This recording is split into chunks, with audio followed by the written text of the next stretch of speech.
आओ बच्चों, आज हम क्लास 10th की वर्कशीट नंबर 13 करेंगे और इस वर्कशीट को करने से पहले मैं आपको बताना चाहूँगी, पहले हम हिंदी मीडियम में करेंगे, उसके बाद इंग्लिश मीडियम स्टूडेंट्स के लिए होगी।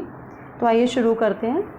आज की जो वर्कशीट है उसका नाम है रासायनिक अभिक्रिया एवं समीकरण। इससे पहले वाले में हमने देखा कि ये अभिक्रिया और समीकरण होता क्या है, उसको लिखा कैसे जाता है। अब बात आती है कि रासायनिक अभिक्रिया दो तरह की होती हैं, एक होती है संतुलित, एक होती है असंतुलित। तो सबसे पहले हमें संतुलित का मतलब किस द्रव्यमान और के ऊपर ये या किस नियम के ऊपर आधारित होती हैं, इसको आज हम करेंगे। तो रासायनिक अभिक्रियाओं को जब भी हम संतुलित करते हैं तो ये द्रव्यमान संरक्षण का नियम फॉलो करते हैं, यानी किसी भी रासायनिक अभिक्रिया में द्रव्यमान को न तो निर्माण करता होता है, न ही इसका विनाश होता है। रासायनिक अभिक्रिया के पहले जो अभिकारक होते हैं उसके पश्चात जो उत्पाद बनते हैं उसके प्रत्येक तत्व के परमाणुओं की संख्या समान होनी चाहिए। तो ये बैलेंस बताती है, संतुलित बताती है।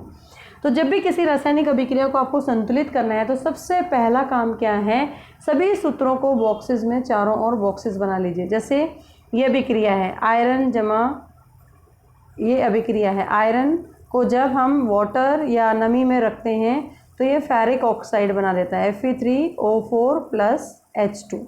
तो ये जितने भी अभिक्रिया हैं, रिएक्टेंट हैं या प्रोडक्ट्स हैं, अभिकारक हैं या उत्पाद हैं, इन सबको हमने बॉक्सेस में रख लिया। सभी को संतुलित करते समय बॉक्स के अंदर कुछ भी परिवर्तन नहीं करना है इसमें। अब इसमें आगे देखिए सेकंड स्टेप क्या कहता है। ये जब हमने ऐसे लिख लिया इसको, तो अब क्या करेंगे, समीकरण में उपस्थित तत्वों के परमाणुओं की संख्या नोट करेंगे। अब जैसे हमने 3 तत्व हैं इसमें, एक है आयरन, हाइड्रोजन और ऑक्सीजन, 3 तत्व हैं। तो अभिकारकों में परमाणुओं की संख्या और उत्पादों में, मतलब लेफ्ट हैंड साइड और राइट हैंड साइड कितने कितने तत्व हैं हर एक के। तो आयरन 1 है लेफ्ट हैंड साइड में, उसमें 3 है, 2, इस तरीके से हमने इसको लिख लिया। अब क्या करना है, थर्ड जो स्टेप है, सबसे अधिक परमाणु वाले तत्व को अभिकारक या उत्पाद की साइड उचित गुणांक का लगाकर संतुलित करना है, सबसे ज़्यादा वाला। अब सबसे ज़्यादा वाला कौन सा है, 4 वाला है ये, तो 4 वाले को संतुलित कर लेंगे हम यहाँ पर। तो यहाँ पे 4 H2O लगा दिया, तो यहाँ पे हाइड्रोजन ऑक्सीजन है वो बैलेंस हो जाता है दोनों तरफ। उसके बाद नेक्स्ट आता है चरण 4, जिसमें सभी तत्वों को चरण 3 की भांति संतुलित करना है और सभी तत्वों के परमाणुओं की संख्या दोनों तरफ समान होनी चाहिए। अब 4 के बाद हाईएस्ट कौन है, 3 है, तो लेफ्ट हैंड साइड में आयरन के आगे 3 लगा देंगे। उसके बाद लास्ट में जो अभिकारक बचा वो बचा हाइड्रोजन, और हाइड्रोजन में left hand side right hand side देखेंगे तो उनकी जो भौतिक अवस्थाएं हैं, यहाँ पर ये बैलेंस हो जाती है अभिक्रिया। अब उनकी भौतिक अवस्थाओं को आइडेंटिफाई करना है। जैसे ठोस है तो S लिखना है, द्रव है तो लिक्विड लिखना है, गैस है तो G लिखना है, जलीय विलयन है तो AQ लिखना है। तो इस तरीके से कुछ आवश्यक परिस्थितियाँ भी होती हैं, जैसे ताप, दाब, उत्प्रेरक आदि को भी तीर के निशान के ऊपर लिखा जा सकता है। तो इस तरीके से हम किसी भी अभिक्रिया को बैलेंस कर सकते हैं और इसमें कोई मिस्टेक नहीं होगी। अब इसको अभ्यास के लिए क्या करना है, ये बहुत सारी अभिक्रियाएं दे रखी हैं इसमें, उन सभी को समीकरण रूप में लिखना है और उनको संतुलित करना है। सबसे पहले किस नियम का ध्यान रखकर रासायनिक समीकरण संतुलित किया जाता है, तो पहला ही नियम है द्रव्यमान का संरक्षण नियम, मतलब सभी तत्वों के परमाणु लेफ्ट हैंड साइड और राइट हैंड साइड में बराबर होने चाहिए। निम्न कथनों को रासायनिक समीकरण के रूप में परिवर्तित करके उनको संतुलित करना है। तो आप इनको सभी को रासायनिक, ये आपकी NCERT बुक में दे रखा है बहुत अच्छे से, उसमें से देखेंगे और करेंगे इसको। Now the time for the English medium students and today's worksheet is worksheet number 13 and the name of the worksheet is chemical reactions and equations.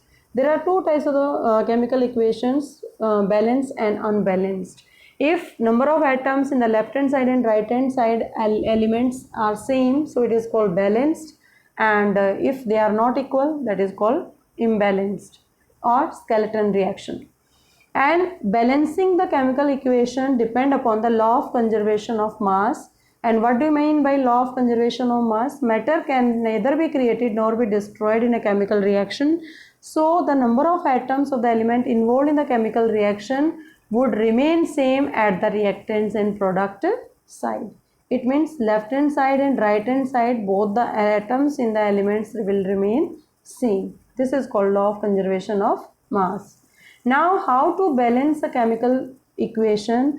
This method is called hit and trial method. First of all, you have to write all the formulas in the boxes just like this. This is the reaction taking place and you have to write all these in the boxes. Second, identify the elements from the chemical equation. There are the three elements: iron, hydrogen, oxygen. Then you have to write number of atoms in the reactant, means left hand side, and number of atoms in the right hand side, product side.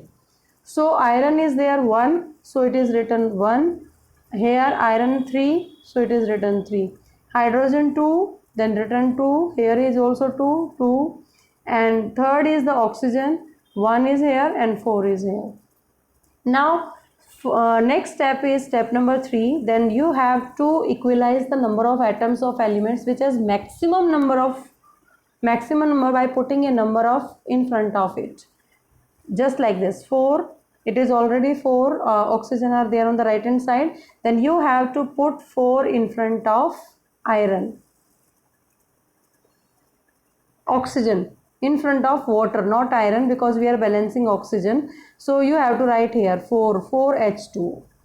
Now the next step is then identify the second larger, that is 3 iron. You have to balance it.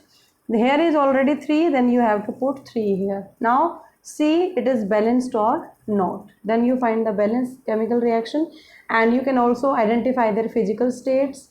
If solid in state, S written, gaseous G, liquid state L, aqueous state means water is there, aqueous AQ. And write the necessary condition of the temperature here also.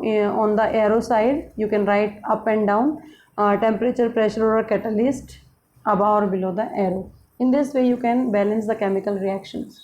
Now on the basis of the worksheet you have to do practice of the following questions. First question is, name and state the law which is kept in mind while we balance the chemical equation. That is the law of conservation of mass, and you have to state it also. Write down the balanced chemical equations.